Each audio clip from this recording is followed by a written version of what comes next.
سلام علیکم دوستان محترم. به جمهوری تاجیکستان خوش آمدید میگیم.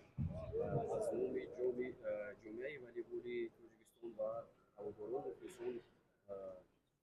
مخلصان اشدی صمیمانه استقبال می‌نماییم و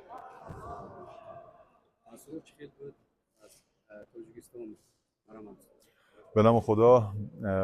سلام عرض میکنم خدمت همه هواداران و دوستداران ورزش و رشته والیبال در ولایت بدخشان و سلام دارم خدمت همه مردم تاجیکستان. خیلی خوشحالم که اینجام و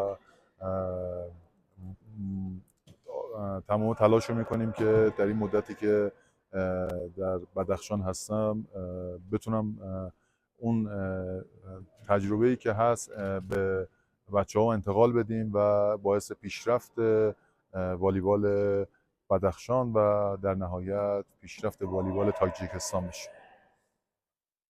سلامت باشید عزیز.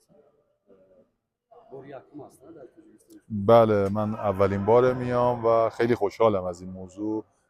بسیار مردم خونگرم، مهمان نواز هستند و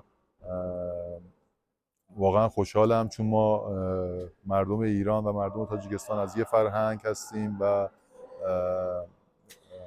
خیلی به هم نزدیک هستیم، همزبان هستیم و بسیار از این موضوع خوشحالم.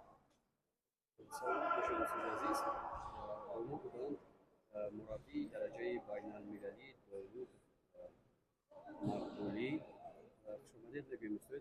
سلامت باشید. امید داریم که در منطقه با دستگیری شما و سلامت باشید.